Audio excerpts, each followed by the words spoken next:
tarde e um pedido de desculpas, porque de facto, quando estamos muito habituados a fazer isto em palco, até vamos ter aos sítios sem querer. E já vamos explicar o que aconteceu hoje e este nosso pequenino atraso, pelo qual também pedimos desculpa. O mais importante é agradecer este convite para estar aqui a moderar esta nossa conversa, esta nossa tertúlia acerca dos 30 anos OED e hoje falando especificamente sobre o emprego das pessoas com deficiência, o passado, o presente e, acima de tudo, o futuro. Um evento que está a ser transmitido em direto através do site lisboa.pt Live, da Câmara Municipal de Lisboa, e também com suporte adicional dos canais Vimeo e YouTube do município de Lisboa. Este nosso evento conta com a participação de 4 oradores, que passo a apresentar. A doutora Paula Campos Pinto, coordenadora do Observatório da Deficiência e dos Direitos Humanos, o doutor Paulo Pedroso, professor do ISCTE, o doutor Carlos Veiga, professor da Universidade do Minho, e Sara Câmara Pestana, enquanto coordenadora da OED. Contar também com a participação das nossas intérpretes de língua gestual, a quem eu agradeço o facto também de estarem aqui presentes para tornar a nossa conversa acessível. Obrigada por este convite. De facto, são 3 décadas de trabalho em que há certamente muita história a fazer, mas acredito, Sara, e vou começar por si, que há, acima de tudo, grandes desafios no nosso futuro, sobretudo um futuro que nos últimos 2 anos se revelou tão incerto para toda a gente. Olá, Sara, como está? Desculpem, estava aqui a tirar o som, obrigada. Realmente as novas tecnologias têm sempre estas coisitas. Obrigada, Fernanda, pela sua participação e por esta apresentação. De facto, a OED, quando surgiu em 1990, surgiu como uma resposta inovadora para a inclusão das pessoas com deficiência no mercado de trabalho. E era inovadora por vários motivos. Era inovadora porque nessa altura ainda não se falava no emprego das pessoas com deficiência, portanto, como um direito essencial.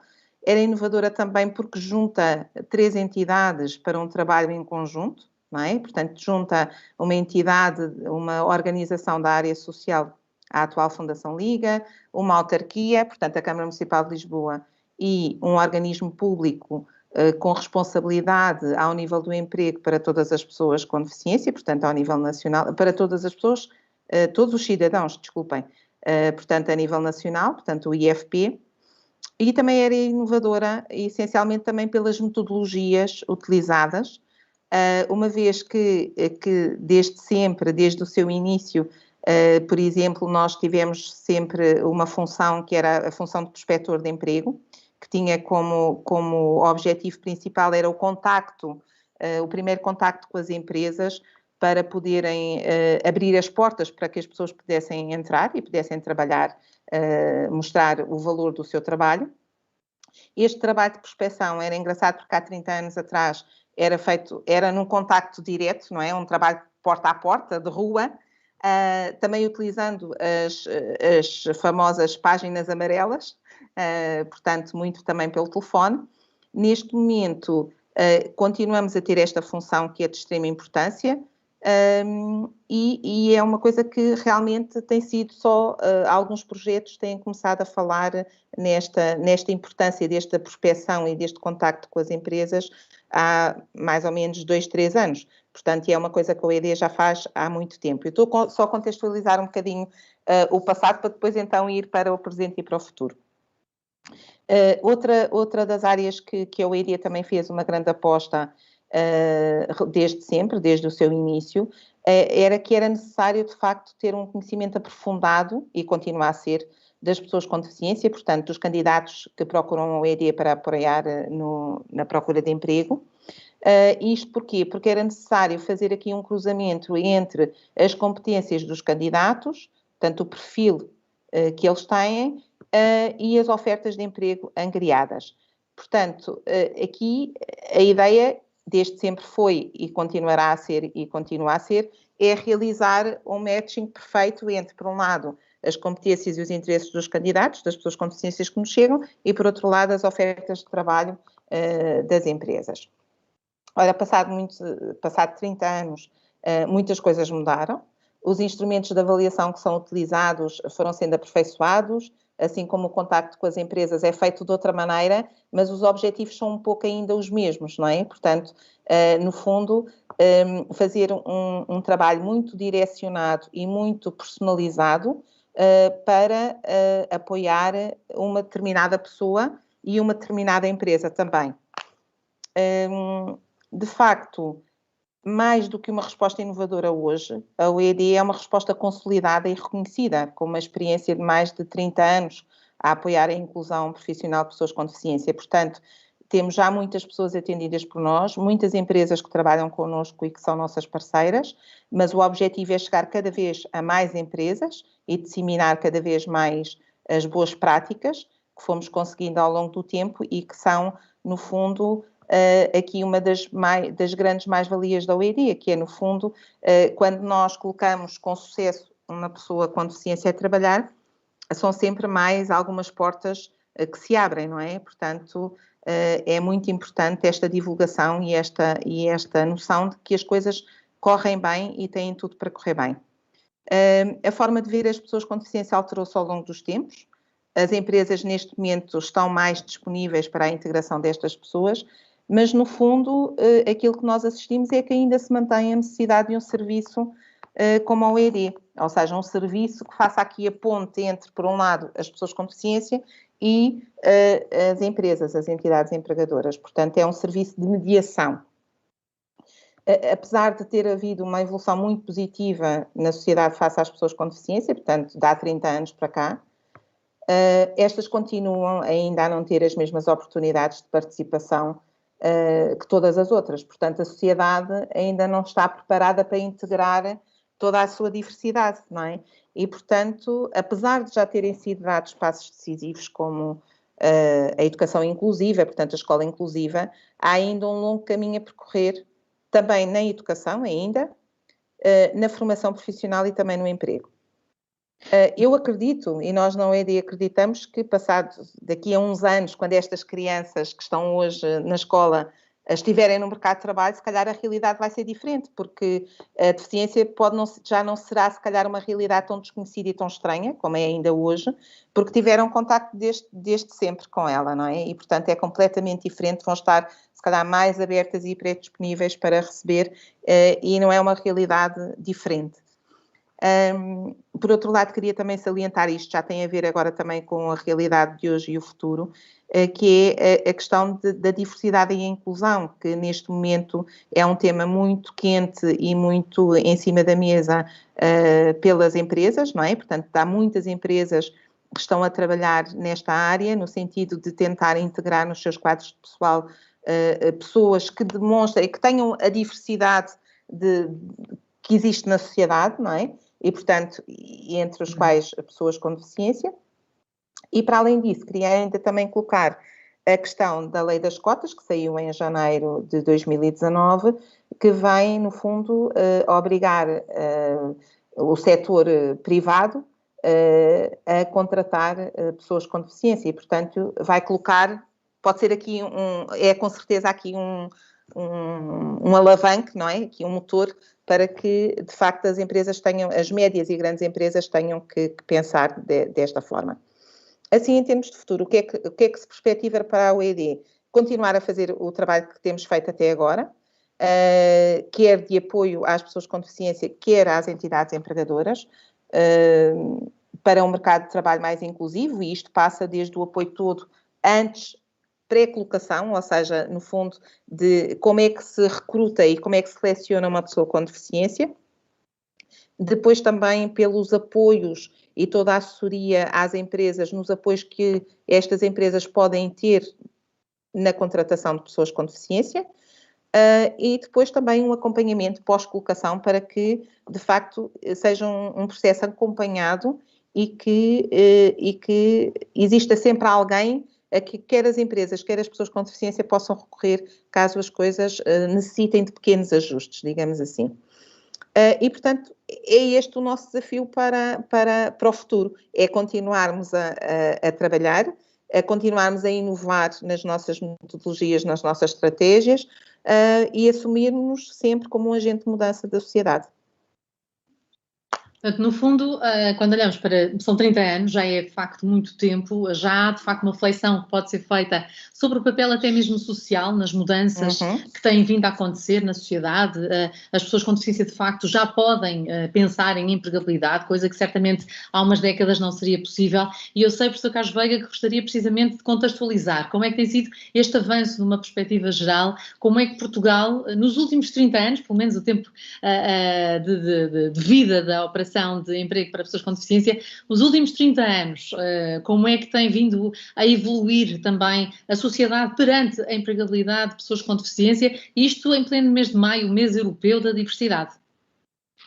Ok, muito obrigado. Antes de mais, também saudar todos os presentes que estão aqui nesta nossa sala virtual e aqueles que nos acompanham. Agradecer o convite que me foi endereçado e é com muito gosto que aqui estou para tentar dar, enfim, o meu testemunho, a minha reflexão sobre estas questões. Na verdade, a gente, quando olha para as questões da reabilitação profissional e do emprego, nós podemos lançar um olhar histórico muito mais alargado do que propriamente os 30 anos que, entretanto, passaram desde a criação da OED, não é? E, particularmente, do início daquilo que nós podemos chamar, em termos, de uma maneira figurativos, simbólicos, que deu início à chamada Era de Ouro da reabilitação profissional das pessoas com deficiência, com a publicação do Decreto 247 de 89 e depois com o próprio desenvolvimento que a partir daí se foi desencadeando com base na própria adesão de Portugal à União Europeia, não é? E com os famosos programas comunitários, que destacam, por exemplo, o programa Helios, o Horizon, a Handinet e vários programas comunitários que acabaram por, de alguma maneira, proporcionar os recursos necessários ao desenvolvimento do sistema de reabilitação profissional. Mas, em rigor, nós temos que ir lá para 1919 para perceber quando começam as preocupações que a reabilitação e o emprego das pessoas com deficiência. Estas preocupações iniciam-se aí, a partir das publicações das leis sobre os seguros sociais, a cobertura para acidentes de trabalho, etc. Portugal saía, nesta altura, do seu envolvimento na Primeira Guerra Mundial, não é? E isto trouxe algumas questões relevantes para acima da mesa da própria organização política. A verdade é que a partir daí até 1960 praticamente não há nada, não é? Que, ou seja, é praticamente um vazio, porque as leis publicadas nunca tiveram regulamentação e depois, como tal, nunca foram aplicadas, não é? Ou seja, a questão própria da regulamentação das leis nem sequer é uma novidade no nosso país, porque ela já é verdadeiramente centenária, não é? E, portanto, muitas vezes as medidas que estão adotadas em termos de política global acabam por ficar, de alguma maneira, na prateleira, não é? Por falta de acordo sobre a forma como fazer as coisas, não é? E esta pode ser sempre uma preocupação grande que o sistema tem atravessado nos últimos 30 anos, mas não só nos últimos 30 anos, não é? Porque, de facto, depois, a partir dos anos 60 e até 1974, também há algumas tentativas externas, não é? Portanto, os serviços procuram reorganizar-se, são criadas alguns departamentos estatais no sentido de procurar, de alguma forma, reorganizar o sistema, aplicar medidas de política, mas tudo isso acaba por ficar sempre assim numa situação um bocado confusa e pouco esclarecida e, portanto, não há verdadeiramente avanço. É preciso chegar ao 25 de Abril, não há dúvida nenhuma, para que as preocupações comecem a ganhar corpo, não é? E depois, obviamente, com a própria Constituição da República Portuguesa, não é? Que vai determinar os direitos e os deveres das pessoas com deficiência e por aí adiante. Portanto, quer dizer, a partir desta altura vai começando a estruturar o sistema. E, tá, quando chegamos a 90, e depois da publicação de 247 de 89 e com a chegada dos fundos europeus, cria-se a OED e finalmente começa-se a estruturar um sistema capaz de responder às necessidades, quer de formação, quer de apoio ao emprego, quer de outras necessidades conexas, não é? Que de alguma forma são necessárias para assegurar aquilo que nós chamamos hoje a inclusão, termo que é um termo muito recente que começou a ser utilizado, não é? E esta é uma questão importante porque não é por acaso que os aspectos simbólicos são marcantes na construção das sociedades, não é? E quando nós usamos palavras, estamos a palavra inclusão, estamos a dar um acrescento importante àquilo que estão as preocupações, nomeadamente no domínio da diversidade, e agora no caso particular da inclusão das pessoas com deficiência e incapacidade. E este é um aspecto engraçado porque quando nós olhamos, por exemplo, para o próprio articulado das leis publicadas quer entre os anos 90, não é? E agora, mais particularmente depois, há uma mudança importante, que é com a publicação do Decreto 290/2009, portanto, marca uma nova etapa, a partir da qual o sistema e, portanto, as políticas, os programas e as medidas sofrem algumas alterações, ou que sofrem alguma modernização, vão-se, de alguma maneira, adaptar àquilo que são já os efeitos, não é, decorrentes das experiências acumuladas até então, mas, na verdade, o que a gente ainda nota é que, em termos, chamamos simbólicos, porque que as palavras expressam, o termo inclusão, por exemplo, praticamente não é utilizado. Ainda se utiliza muito a inserção, a integração, etc., termos que, em termos sociológicos, já perderam algum valor quando aplicados, não é, à inclusão das pessoas com necessidades, sejam elas pessoas com deficiência ou outras, não é?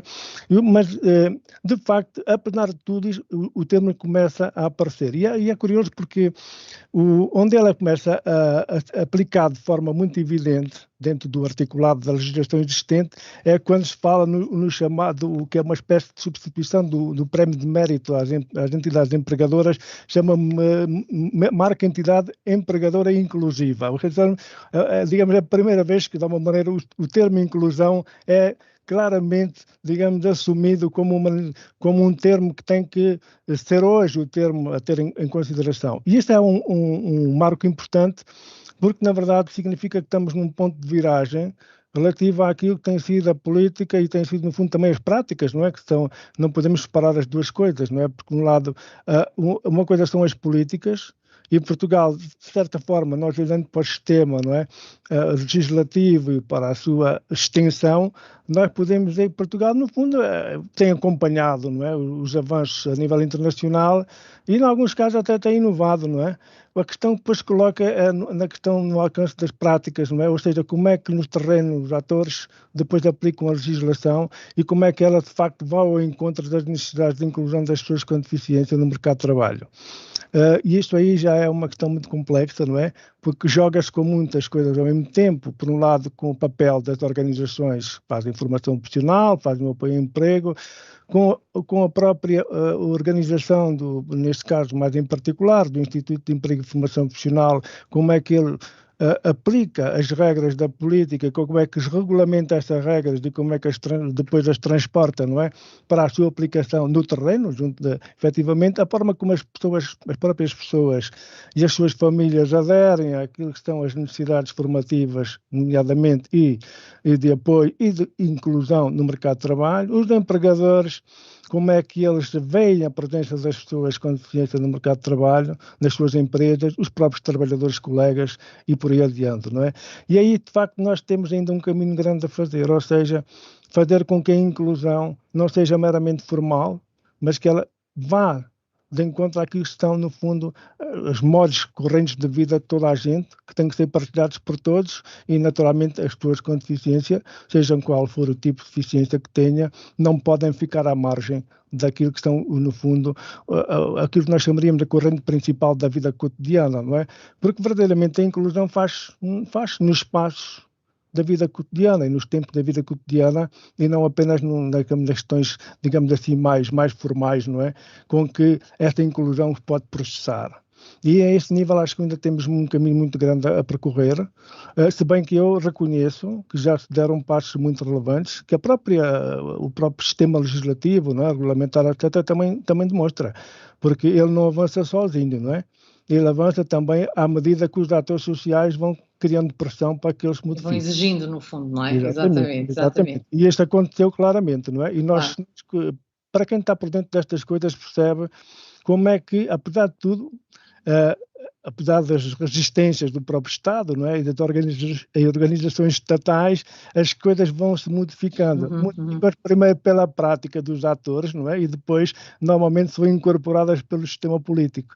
E, portanto, há sempre aqui uma espécie de tensão, não é? De um avança, recua, e depois um ajustamento que, às vezes, pode ter a particularidade de quando o sistema se ajusta, ele já devia estar a avançar mais adiante, não é? E, portanto, quer dizer, há sempre esta diferença, não é? Este desfazamento. Estes gaps, que no fundo também existem aqui na nossa transmissão entre o que nós e aquilo que estão os nossos espectadores, não é? Que nos estão a ouvir.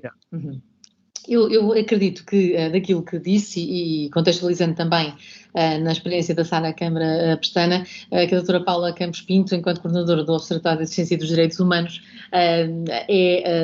terá certamente uma linha de pensamento que virá ao encontro de tudo aquilo que foi dito, porque de facto estamos a falar, acima de tudo, de direitos humanos, não é verdade? Paula, boa tarde. Olá, muito boa tarde. Eu também queria começar por agradecer o convite, cumprimentar todas as pessoas presentes, felicitar a OED pelos 30 anos de atividade que tenho acompanhado, aliás, em várias qualidades. Exatamente. Na fundação da própria OED eu estava desse lado aí também, enfim, no gizar do projeto e no arranque do projeto. Mas, de facto, pensando nestes 30 anos, mudou muita coisa, não é? Mudou, nesta área da deficiência, mudou muita coisa, de facto. Claro, eu não poderia deixar de trazer aqui aquilo que eu considero ser um marco importantíssimo nesta transição, que foi justamente em 2006 a adoção da Convenção sobre os Direitos das Pessoas com Deficiência. Evidentemente que havia um discurso e uma prática já de direitos humanos ou de tentativa de implementação de direitos humanos para as pessoas com deficiência nas políticas de vários países, inclusivamente em Portugal, já havia alguma legislação que apontava nesse sentido, mas toda a mobilização política que aconteceu em torno da própria negociação da Convenção a nível internacional, que veio realmente trazer uma unidade ao movimento internacional das pessoas com deficiência, que foi muito interessante na altura, porque o modelo médico que vigorava, não é, até então de abordagem às questões da deficiência também teve como uma das consequências separar as pessoas com deficiência por áreas de deficiência. Portanto, as pessoas estavam agrupadas em pequenas associações locais que, entretanto, se organizavam em organizações de âmbito nacional e que se federavam em organizações europeias e internacionais, sempre por áreas da deficiência. Portanto, funcionavam em pilares, em silos separados, e não comunicavam, e não conheciam muitas vezes as realidades uns dos outros. E foi esta mobilização que a própria negociação da Convenção permitiu na ONU, porque foi dos primeiros tratados internacionais de direitos humanos que contou com uma massiva participação e crescente participação da sociedade civil nesse processo, de facto veio aqui modificar esta realidade, esta dinâmica do movimento, e veio dar uma visibilidade a estas questões da deficiência numa perspectiva de direitos humanos muito importante, porque estas pessoas que se deslocavam a Nova Iorque para participar nessas reuniões de negociação, quando voltavam aos seus países, vinham animadas desse espírito, e muitas organizações surgiram, e Portugal também assim aconteceu, decorrentes dessa dinâmica. E depois, quando a Convenção foi finalmente adotada e os países também, de uma forma muito expressiva, manifestaram logo a sua adesão com a assinatura da Convenção em 2007 e ela, em 2006, e ela depois entra rapidamente em vigor, com o número de assinaturas necessárias para o efeito. E, portanto, isto trouxe a questão da deficiência para a agenda pública e política de uma forma que não acontecia até então. E, portanto, eu acho que nós podemos ver, a partir dessa data, de facto, modificações muito importantes na sociedade, nas percepções sobre a deficiência, no funcionamento das empresas, no modo como as empresas, como a Sara dizia, lidam e olham para a questão da inclusão do emprego das pessoas com deficiência, nas próprias pessoas com deficiência, que hoje se vê muito mais como cidadãos e cidadãs com direitos, exigindo esses direitos, reivindicando o seu lugar na sociedade muito justamente, portanto, com uma maior consciência também sobre aquilo que são os seus direitos. Isto vê-se em muitas áreas. Quando nós falamos em tentar avaliar como é que depois isto se traduz na prática, quer dizer, quais são os resultados práticos, tem havido trabalho internacional sobre esta questão, e normalmente apontam-se 3 dimensões que são muito importantes de avaliar, e elas já foram aqui referidas. É muito importante ver o impacto desta convenção a um nível mais estrutural, a um nível dos princípios, e há bocadinho o Carlos falava de como a palavra inclusão entrou na própria legislação, e como nós hoje, se formos abrir qualquer diploma sobre a deficiência, faz referência à questão da cidadania, dos direitos, da convenção, portanto, começa por enunciar um conjunto de princípios, e isto é extremamente importante, porque dá um quadro de referência, não é? Que fica muito claro, muito claramente estabelecido. Depois há um outro nível, que é um nível intermédio processual. Tem a ver com aquele problema que o Carlos falava há bocadinho, nem sempre depois há uma regulamentação da legislação, destes grandes princípios que se enunciam, depois nem sempre estão devidamente regulamentados. Ou quando estão regulamentados, às vezes escasseiam os meios para efetivamente os colocar em prática, e nós temos algumas excelentes medidas previstas na nossa legislação. O IFP consegue anualmente e que estão previstas na legislação, mas que depois encontram pouca expressão prática, precisamente porque os processos são extremamente burocráticos, de acesso. Por exemplo, estou a pensar em tudo o que tem a ver com as adaptações do posto de trabalho, que é uma medida que existe, está prevista há imensos anos na nossa legislação, e ela acontece todos os anos, mas o número de casos é muito pequeno. O número de pessoas que beneficiam desse tipo de apoio é muito pequeno, tem a ver com todas essas barreiras. Portanto, estamos aqui a falar ao nível da passagem dos princípios para a prática, um nível intermédio. E depois há, efetivamente, um outro nível mais prático, que são os resultados. E aí vamos medir coisas como a taxa de emprego, a taxa de desemprego, quem são as pessoas que estão realmente no mercado de trabalho, qual é a qualidade dos empregos que elas têm e da inserção profissional que elaboram. E aqui, de facto, nós vemos avanços, naturalmente, mas quando descemos a este nível talvez mais fino de análise, ficamos às vezes também ainda com alguma dose de frustração. Por exemplo, nós no último relatório produzido pelo Observatório da Deficiência e Direitos Humanos, que tem feito nos últimos anos um relatório anual sobre a evolução destes indicadores, por exemplo, na área do emprego, nós vimos que, claramente, desde 2016 até 2018, há sempre um desfazamento, não é, no acesso aos dados, havia claramente um padrão de melhoria nos indicadores de emprego. Portanto, as pessoas com deficiência a alcançar uma maior percentagem, uma proporção mais elevada de pessoas inseridas no mercado de trabalho, e a reduzir-se também o desemprego. Mas, quando comparávamos a situação das pessoas com deficiência com a situação das pessoas sem deficiência, o que se verificava é que o fosso, a diferença, a desigualdade entre um grupo e outro não se alterou assim tanto. Ou seja, entre 2016 e 2018, nós verificamos que melhoraram os indicadores de emprego para a população portuguesa em geral. Em geral. E no que diz respeito, por exemplo, à taxa de desemprego, o fosso, a desigualdade que existia em 2016 entre pessoas com deficiência e pessoas sem deficiência era de cerca de 10%, em termos de taxa de desemprego. Portanto, a taxa de desemprego das pessoas com deficiência é 10% mais acima das pessoas sem deficiência. E em 2018 continuava a ser exatamente 10%.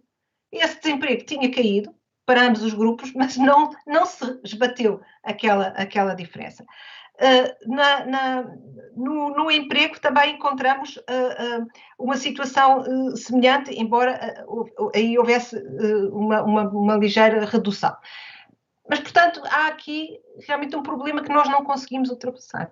E depois, quando nós encontramos uma situação como a da pandemia, que, enfim, transformou radicalmente os nossos cotidianos e afetou de uma forma tão severa o emprego das pessoas, dos portugueses em geral, os números, quando olhamos para o desemprego das pessoas registadas no IFP, aí é assustador o resultado que nós observamos, porque em apenas 6 meses, entre janeiro e junho, de 2020, aumenta 10% o desemprego das pessoas com deficiência. E esses 10% fazem com que, em junho de 2020, o desemprego esteja mais alto do que estava em dezembro de 2016. Portanto, a tal recuperação que nós tínhamos visto acontecer perde-se, não é? em 6 meses. E isto dá-nos uma indicação também de que estas conquistas, que são lentas, que são graduais, mas são lentas, são sempre muito precárias. Não é? Portanto, qualquer instabilidade as ameaça e nos faz perder esses avanços. Portanto, isto significa que não podemos baixar os braços, não é? Que não podemos deixar de atender a estas áreas e estas pessoas e continuar a ser criativos nas soluções que encontramos para estes problemas. Porque eles ainda aí estão. Às vezes é preciso mesmo isso, criatividade, mas acima de tudo conhecer bem o terreno. O professor Paulo Pedroso, muito boa tarde e acredito que é também nessa qualidade que está hoje connosco, tem matéria publicada acerca desta questão e acima de tudo, obviamente, muito conhecimento de causa enquanto trabalhou e esteve como Ministro do Trabalho e da Solidariedade. Esta é sem dúvida uma matéria que acredito que, no fundo, gostaria que já não fosse preciso debater tanto sobre ela, não é? Tem razão. Antes de mais, muito obrigado pelo convite e os meus parabéns à OED. Digamos que nestes 30 anos passou de pioneira a precursora e isso acho que é um elogio à iniciativa, a quem no fim dos anos 80 imaginou esta intervenção. Ela hoje tem outras instituições que procuram fazer o mesmo, cada uma com a sua metodologia, mas que na altura não tínhamos. Quanto ao que diz, sim, eu gostaria muito que este fosse um tema que não precisássemos discutir, mas confesso-me pessimista. É um tema que vamos precisar de continuar a discutir por muito tempo, porque a deficiência na nossa sociedade hoje conduz a uma desvantagem social que é visível em múltiplos indicadores. Em indicadores de emprego, em indicadores de rendimento, em indicadores de acesso à vida autónoma. Portanto, quase diria, podemos escolher o indicador e encontramos esta desvantagem estrutural, que é o sinal de que, como dizia o Carlos Veiga, estamos ainda na infância da inclusão. Porque o princípio essencial da inclusão é o tratarmos a todos como iguais, como cidadãos, que devemos viver não separados, mas, digamos, ter todos acesso a todas as esferas em que se realizam os nossos direitos humanos. E como sabemos, a abordagem que as nossas sociedades teve da deficiência nos últimos 200 anos, passando pelas várias fases por que passou, era uma abordagem, como dizia a doutora Paula, de pilares, portanto, que no fundo classificava as deficiências uma por uma e que separava as pessoas com deficiência das outras pessoas na sociedade.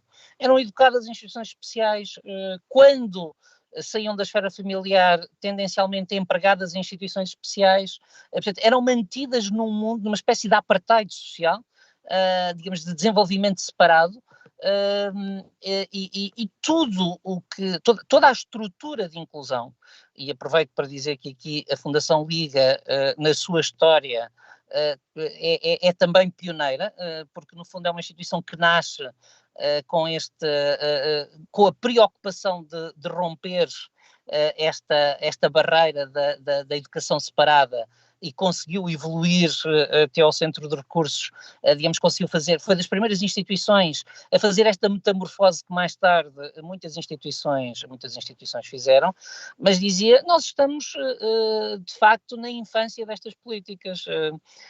Basta pensar que a educação inclusiva tem menos de 20 anos. E, portanto, a primeira geração de pessoas a serem formadas num modelo de educação inclusiva no país está agora na primeira fase de inserção profissional. E a desvantagem no emprego, que é disso que estamos a falar hoje, vive da acumulação de desvantagens. Portanto, há uma que é puramente social, que é o preconceito, e, portanto, não podemos esconder nem esquecer, e julgo que é um dos papéis importantes das metodologias de trabalho como o da OED, portanto, porque o primeiro obstáculo a vencer é o estereótipo sobre a pessoa com deficiência. É a ideia de que empregar uma pessoa com deficiência é importar um problema para, digamos, para uma empresa ou para um local de trabalho.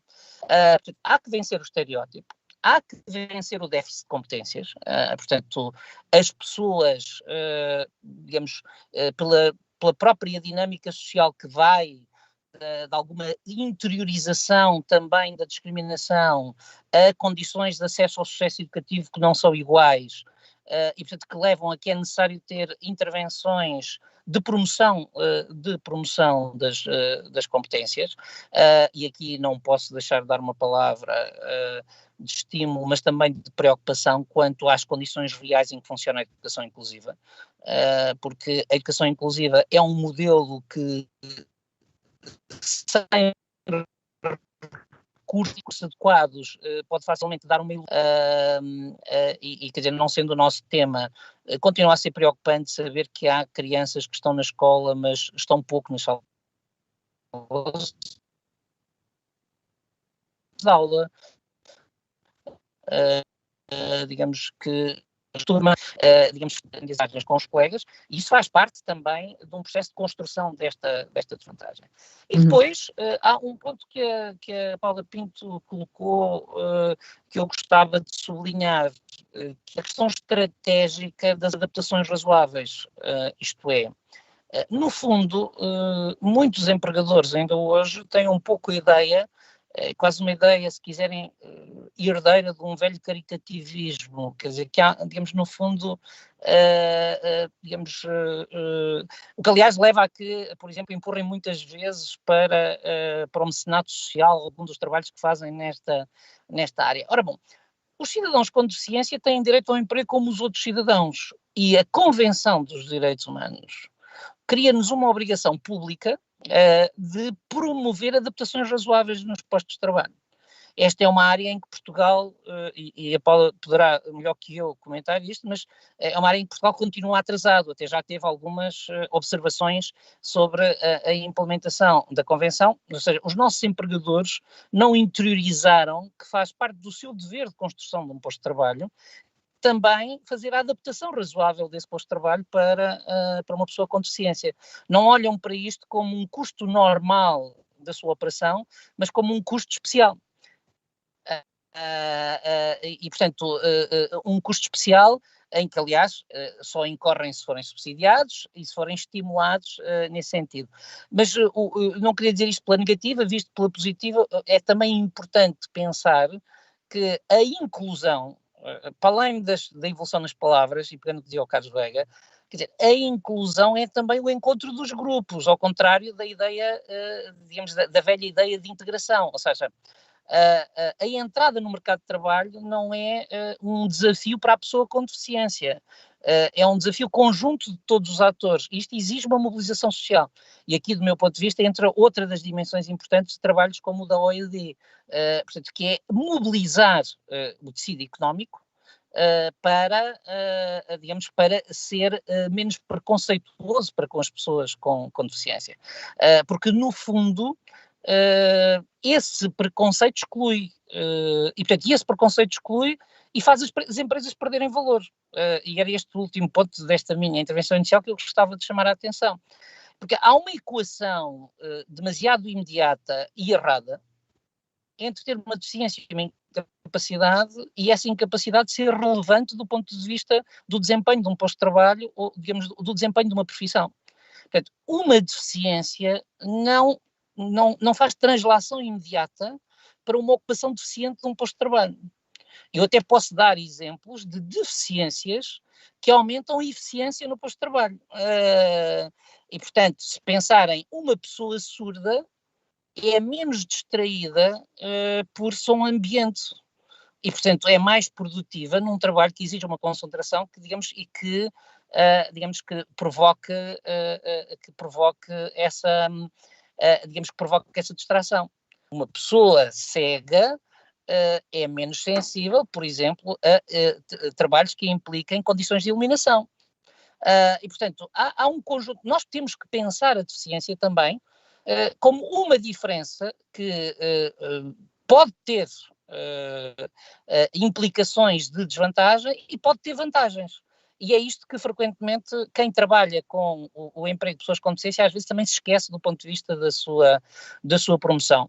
O que quer dizer que trabalhos como o da OED são essenciais, porque enquanto nós não conseguirmos inverter os indicadores que a Paula referiu, nós não vamos conseguir promover a cidadania total das pessoas com deficiência. E a realidade hoje é esta. As pessoas com deficiência entram excessivamente só na periferia do mercado.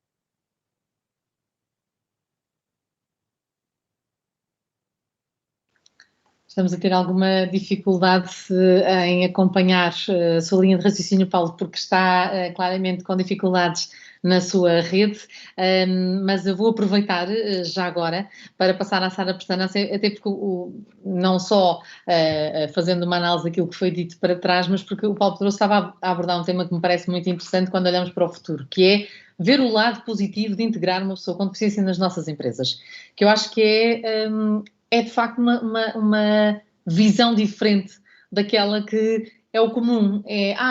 Vamos incluir a pessoa porque tem uma deficiência e porque não essa pessoa, apesar da sua deficiência, tem skills que vão ser super úteis para a minha organização. Uhum.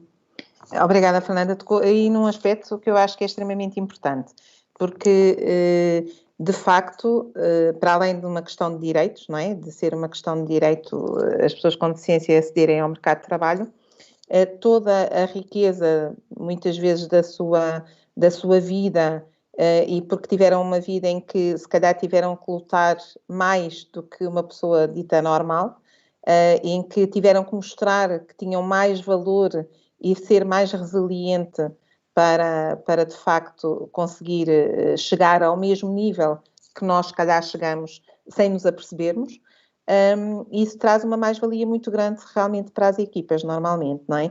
Portanto, pessoas com deficiência que sejam bem resolvidas e que sejam positivas e que tenham uma atitude de facto empreendedora e proativa, são um ganho muito importante numa equipa. Porque, de facto, nós olhamos para o lado e pensamos, quer dizer, se calhar esta pessoa, para estar aqui à mesma hora que eu, teve que se levantar 2 horas mais cedo, não é, do que eu, e, portanto, tem uma série de dificuldades que eu não tenho, porque é que eu estou a valorizar determinados acontecimentos ou coisinhas pequeninas na minha vida pessoal e profissional também, que não fazem sentido. E, portanto, olhamos de uma forma muito mais positiva. Portanto, esta questão da humanização é uma questão muito, muito importante e muito relevante também ao nível daquilo que as empresas nos dizem, depois em termos de feedback, quando nós perguntamos quais são as mais-valias de contratar pessoas com deficiência, não é? E esta é claramente uma delas. A outra é, de facto, as empresas terem um trabalhador como qualquer outro. Não é? E eu aqui iria pegar, se me permitisse, um pouco naquilo que o Paulo Pedroso, que o Paulo falou, que é a questão das adaptações razoáveis, que eu acho que é muito importante nós passarmos aqui esta mensagem, e da necessidade da flexibilização que as empresas têm que ter para receber as pessoas, mas não é só as pessoas com deficiência, é as pessoas de uma forma em geral, não é? Portanto, se eu estiver a conciliação da vida pessoal e familiar, não é? E profissional é uma coisa que neste momento se fala bastante, não é? E que as empresas têm que ter atenção relativamente a todas as pessoas. Se calhar para umas é a maternidade, para outras é a questão de ter que ter um horário adaptado porque tem uma hemodiálise que tem que fazer, ou porque tem que sair mais cedo porque tem uma fisioterapia, ou porque outro tipo de flexibilização que muitas vezes nem se fala, que é a questão de não fazer as funções totais num determinado posto de trabalho, não é? Ou seja, de tentar reorganizar para que a pessoa possa fazer algumas funções, e isso leva às vezes à reorganização dos próprios procedimentos e métodos de trabalho, que também é vantajoso para a equipa, porque muitas vezes esta reorganização leva a que se possa aproveitar os talentos de cada um e cada um possa fazer aquilo que mais gosta de fazer e que se sente bem. Isto, eu ficaria aqui agora a falar durante muito tempo sobre as vantagens. Mas eu não deixo, porque...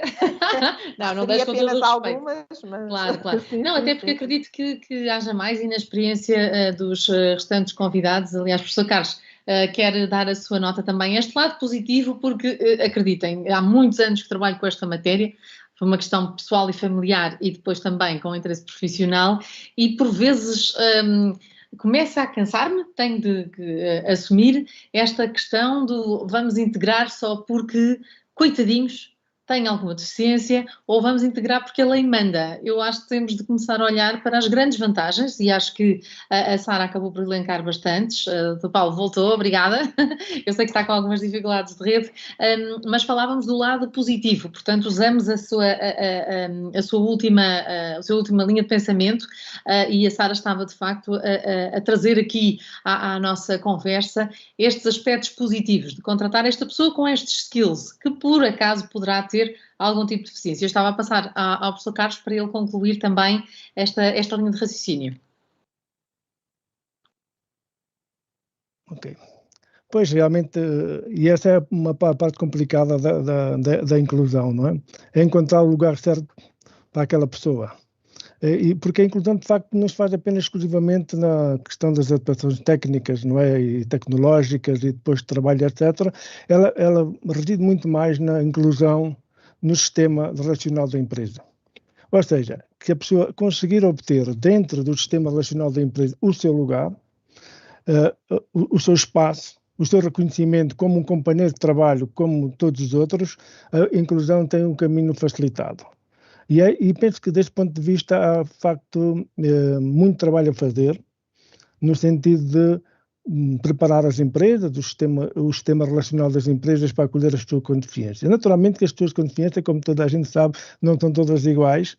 As próprias limitações que decorrem dos diferentes tipos, podemos chamar assim de deficiência, apresentam questões completamente diferentes de umas situações para as outras. Há, de facto, situações mais difíceis, em alguns casos, eventualmente, o sistema relacional mais facilmente acolherá as pessoas, porque as suas limitações certamente são menos visíveis, não é? Elas conseguem dar conta do recado, não é? Com alguma facilidade e alguma tranquilidade, mas depois há outras situações em que isto é mais complicado, não é? Ou seja, a adaptação dos sistemas relacionais, do meu ponto de vista, é fulcral. Porquê? Porque muitas vezes as adaptações ou as reduções relativamente àquilo que seria, nós chamamos o desenvolvimento ou o desempenho normal num determinado posto de trabalho, não vai ser possível por comparação, não é? Com o que é esperado quando se contrata um trabalhador, mas vai ter que haver ali algumas reduções, algumas menores expectativas, não é? Quanto ao desempenho. Isto não significa que as pessoas não sejam valiosas para as empresas na mesma, não é? Mas muitas vezes esta comparação que se faz entre aquilo que é o ideal representado, que deve ser o desempenho da pessoa, e aquilo que efetivamente aquela pessoa, devido às suas limitações, que nem sempre são ultrapassadas, não são possíveis ser ultrapassadas na sua totalidade, por mais sistemas tecnológicos e técnicos que possamos alocar aos postos de trabalho, é preciso romper com essa diferença. Não significa que as pessoas não sejam valiosas para as empresas. Quando se rompe com essa diferença, o sistema adapta-se muito mais facilmente, e a positividade, digamos assim, da recepção das pessoas, no fundo, digamos, do processo de inclusão é muito mais simplificado, é muito mais amigável, e as pessoas naturalmente têm o seu lugar, e aquelas limitações deixam de fazer sentido ou deixam de ser incorporadas, não é, digamos assim, pelo coletivo, não é? E eu acho que é aí que penso que é aí que falha o sistema, ou seja, o sistema está muito trabalhado, está muito Now, preparado PTZ para cameras criar come as in all shapes oportunidades, and sizes, colors, connections, prices. Ao mercado de trabalho, para que os empregadores estejam compensados, ainda provisoriamente, digamos assim, na maior parte dos casos, pelos déficits possíveis, não é, de desempenho, mas não está preparado para gerir as oportunidades que ocorrem dentro dos locais de trabalho, das empresas, sejam elas públicas ou privadas, não é? Sejam elas do setor produtivo, industriais ou primeiramente de serviços, etc. Haverá sempre algumas questões que têm que ser resolvidas, e elas só se resolvem, efetivamente, gerindo estas oportunidades. Claro que podem dizer que há o apoio à colocação, o acompanhamento pós-colocação, etc., mas isto, no meu entendimento, não é suficiente. E digo isto porque, por exemplo, há uma questão que se falou aqui, já para não me alongar demasiado, queria agarrar numa coisa para não me esquecer, que é a ideia do desemprego causado pela pandemia. Obviamente que aconteceu. Mas, por exemplo, tenho acompanhado um painel, não é, de pessoas com deficiência intelectual, em particular, que é a área de investigação que eu tenho privilegiado, e neste painel posso dizer-vos que um número muito reduzido de pessoas perdeu o emprego, portanto, desde a última observação que foi feita, não é, para agora, e nenhuma das situações decorreu por causa da pandemia. E que não podemos dizer que existe um padrão específico nisso, porque as razões da perda do emprego foram variadas. Desde a vontade das próprias pessoas, a situações gravosas, digamos assim, nos locais de trabalho, a aspectos ligados por simplesmente à falência das empresas. Não é? Portanto, não há um padrão único, há de facto vários padrões, e neste caso concreto a pandemia não foi um problema em si. Porquê? Digo eu, porque uma razão muito simples, que foi relativamente bem apurado, é que aquelas pessoas já tinham conquistado o seu espaço nas empresas. Estes seus espaços tornam-se praticamente, digamos assim, imprescindíveis, não por sejam imprescindíveis, não é, relativamente ao trabalho que elas desempenham, porque pode ser desempenhado por outras pessoas, mas no sentido em que o sistema relacional já as incorporou como membros, não é, membros permanentes deste sistema. E isso é um fator, digamos assim, de grande relevo, porque demonstra que, por um lado, que as pessoas podem ocupar o seu espaço, mas que é preciso fazer um trabalho cuidadoso para que isso aconteça. Uhum. E às vezes pode demorar anos, não é? Claro. Ou seja, e nem sempre há paciência para isso. E então, é verdade, não há paciência dos próprios, não há paciência das famílias, não há paciência dos empregadores, o próprio sistema também não tem paciência, não é? Porque põe limites temporais ou depois concede, não é? É só para dizer isto, porque agora não há dúvida nenhuma que o sistema tem evoluído positivamente e apesar dos avanços e recursos que vão sempre acontecer, não é? Claro. Isto não vai deixar de ser uma realidade, não é? Portanto, pelo menos nos próximos tempos, eu não antevejo que isto aconteça, não é? Claro. Paulo Pedroso, é claro, este nosso debate, infelizmente, tem apenas 1 hora e já estamos à beirinha do nosso final, mas queria saber, na sua opinião, é claro, não podemos fugir à pandemia que todos estamos a atravessar, foi de facto algo que veio piorar a situação das pessoas com deficiência que procuram o seu emprego, muitas vezes o seu primeiro emprego? Do ponto de vista do emprego, veio piorar a situação de toda a gente. Toda a gente, em geral. Portanto, temos que começar por aqui, mas é evidente que, do modo como funciona o nosso mercado de trabalho, o nosso mercado de trabalho tem uma grande segmentação e, portanto, as pessoas que estão em situações de trabalho atípico, de emprego temporário, contrato a prazo, ou que estão no processo de inserção, são aquelas que mais facilmente, num contexto de redução dos postos de trabalho, são despedidas e, dito com todas as letras, uma parte substancial das pessoas empregadas com deficiência e incapacidade encontra-se nesta franja. E, portanto, eu antecipo como tendência global aquilo que dizia a Paula Pinto, que é há uma desvantagem que se mantém quando o emprego sobe e se mantém quando o emprego desce. E, portanto, vai haver essa desvantagem. Eu não queria, no entanto, ir embora sem deixar ainda uma outra nota. É que também na deficiência o género conta. E, portanto, é preciso, ao refletir sobre isto, também pensar que as mulheres com deficiência são alvo de uma dupla discriminação no mercado de trabalho e, portanto, têm a sua situação mais difícil ainda. E essa matéria dificilmente é atribuível à deficiência e incapacidade. É mesmo atribuível, e eu acho que é a demonstração de que também na deficiência são os mecanismos sociais que excluem, não é de per si a deficiência. Porque mesmo quando falamos sobre os diferentes níveis de desempenho numa empresa, é evidente que se nós tivéssemos a utopia de uma empresa constituída só por génios, ela seria mais produtiva, mas não seria real para a sociedade em que existe. E, portanto, a questão do emprego das pessoas com deficiência, do meu ponto de vista, para além de ser uma questão de direito humano da pessoa, é também uma questão de funcionamento social. Eu não tenho dados para Portugal, mas eu trabalhei há cerca de 4 anos na Turquia e fiquei impressionado com um aspecto que nós em Portugal raramente citamos, e é o preconceito contra a pessoa com deficiência do colega de trabalho. E, portanto, colegas de trabalho que se sentiam incomodados por terem uma interação com uma pessoa com deficiência. Uhum.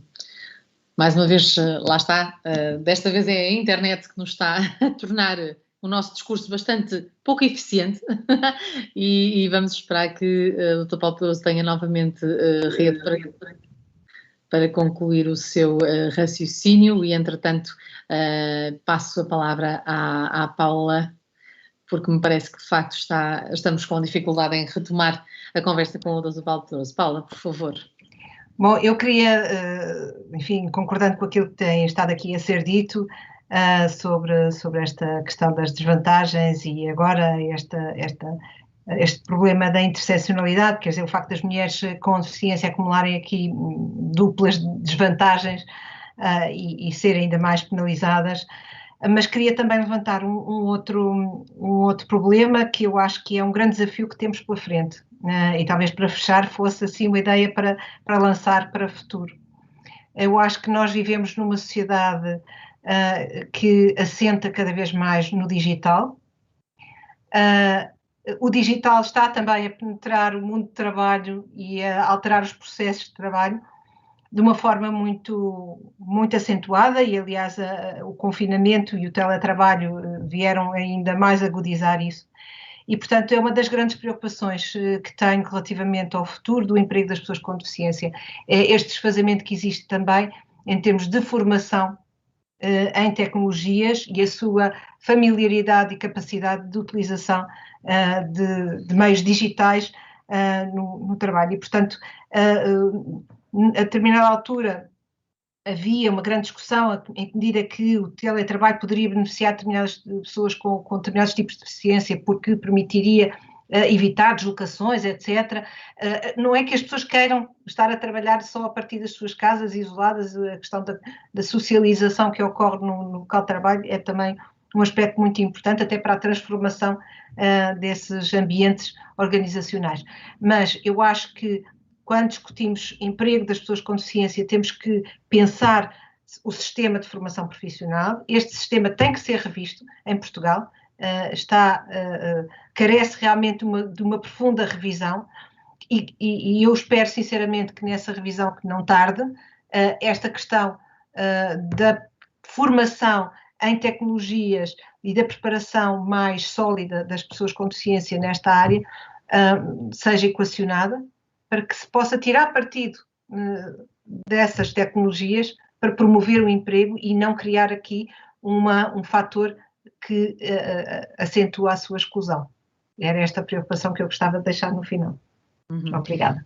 E eu arriscaria dizer que talvez o Dr. Paulo Pedroso consiga juntar-se mesmo no final, mas Sara Pestana, também para cumprirmos com o nosso propósito, faríamos a nossa nota final, porque obviamente ainda há mais sessões para além desta. Exato. E é um trabalho que de facto tem sido muito levado a sério, não só pela sua equipa, como todas as equipas que aqui estão direta ou indiretamente ligadas a este nosso debate. Portanto, Sara, se calhar como nota de conclusão.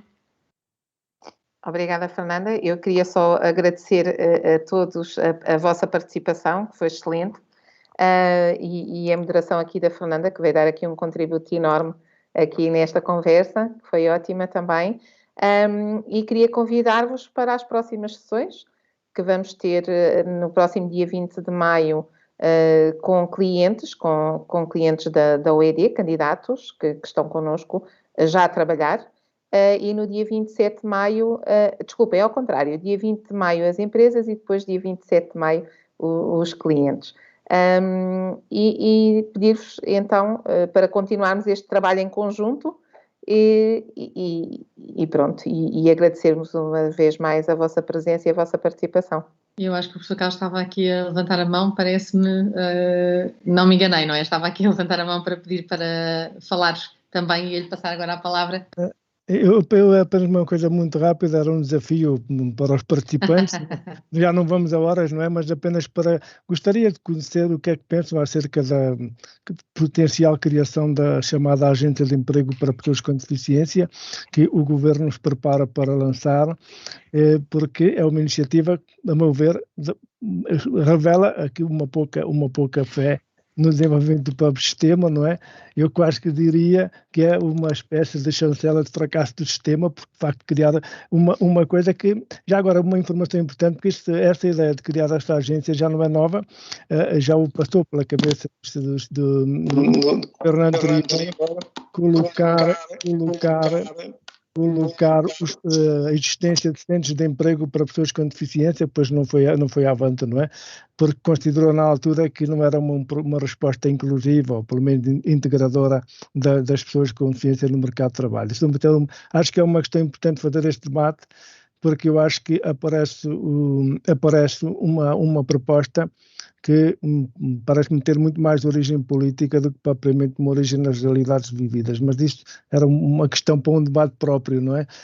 Que valeria a pena que pelo menos as pessoas que se interessam pelo assunto pudessem também ter uma palavra a dizer sobre isso, não é? E refletir sobre isso. Era só. Fica a nota, aliás, deixem dizer-vos que não entrei precisamente por esse tema, a pedido da organização, porque sei que é um tema que será debatido noutros fóruns, que não este. Este estávamos a falar precisamente do aniversário, portanto a questão hoje era mais esta e este enquadramento específico acerca do trabalho que tem vindo a ser feito pela Operação de Emprego para Pessoas com Deficiência, deste protocolo que nasceu no século passado, Sara, brincando ou não, já é secular, não é claro que não, mas já nasceu no século passado, portanto já são muitos anos com a preocupação acerca desta matéria. Este mês de maio vão existir mais tertúlias, nomeadamente, e se a memória não me falha, dia 20 de maio, com empresas que contrataram pessoas com deficiência, e no 27 de maio com a participação das pessoas com deficiência que já trabalham com esta operação. Portanto, acredito, Paulo Pedroso, conseguimos vê-lo e ouvi-lo para uma nota final. Ainda bem que não terminamos sem lhe dizer adeus e obrigada. Eu é que agradeço. Muito obrigada. Muito obrigada e acredito que nas próximas sessões muito material também ficará para pensarmos esta matéria que é fundamental e, como dissemos logo no início, é uma matéria que está ligada diretamente aos nossos direitos enquanto seres humanos. Muito obrigada pelo convite, obrigada a todos e a todas que estiveram a assistir, obrigada ao painel, obrigada às nossas tradutoras de língua gestual. Obrigada. Obrigada. Obrigada, boa tarde. Deus, boa tarde, obrigada.